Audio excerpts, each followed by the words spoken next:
Good evening, it's Adam Russell with you. My special occasion speech is going to be the eulogy of my friend who is still alive, Cameron Winburn.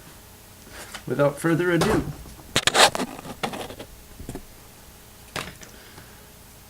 well, with the evening coming to a close that's both joyous and sorrowful, well, it'll be nice to have this difficult day behind us in our past.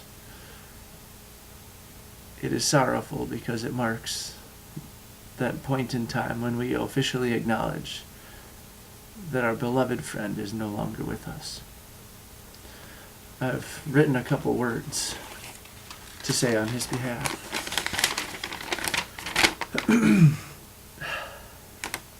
Heck with it. I'm just gonna speak from my heart. I remember when Cameron and I first met. It was my first day at my new job. Same job, new store.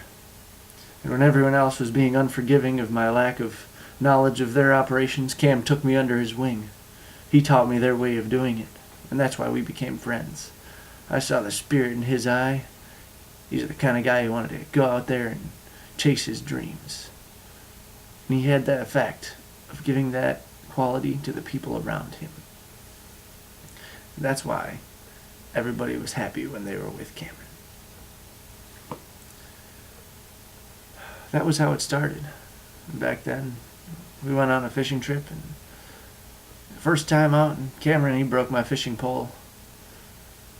And I wasn't real upset about it. It was a $20 pole, but I gave him a real hard time about it. And Cameron, being the upstanding guy that he was, it's just the kind of person that he was. Offered to get me a new pole right away, any one that I wanted. I didn't take him up on that, of course. I wouldn't have been able to live with myself had I not been honest that it was a cheap pole and he didn't need to worry about it. But the point is, our friendship grew from there. And during our discussions at work about what we really wanted, I realized our common dreams, common things that we had a passion for. Traveling the world, and in this case, the way that we funded the adventures, opening a rock shop, because we both have an appreciation and a draw towards rocks and minerals and various displays, and we decided to take our interest and form it into something that we could actually make concrete, a lifestyle, and live the dream instead of just going to work and doing the daily grind. And I wouldn't have been able to do it without him. I remember in those first days, we had our little shop on the corner, polishing our stones by hand.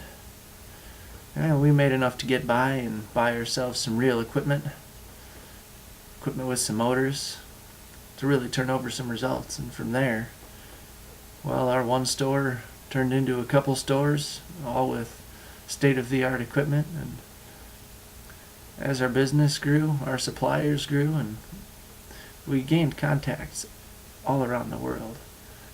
And my favorite part, and Cam's was too, as we talked about it many times, was just getting out there and seeing the different parts of the world and meeting so many different people, all with rich, diverse backgrounds, and just realizing the vastness of the world that we live in. And we were really able to appreciate that every day because we were doing what we wanted to do. And if it weren't for Cam, I don't know if I would have had the courage to just chase that dream and really go for it. Now, it's easy to be filled with sorrow at times like these, but I know that Cameron would not want that for any of us, to hold sorrow or sadness in our hearts. That would make Cameron sad.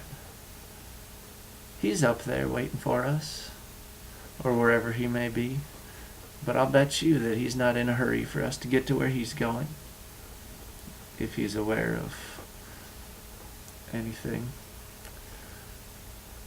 He would want us to enjoy ourselves while we're here, to enjoy our experience right now, to allow ourselves to appreciate everything that is going on all the time, all around us.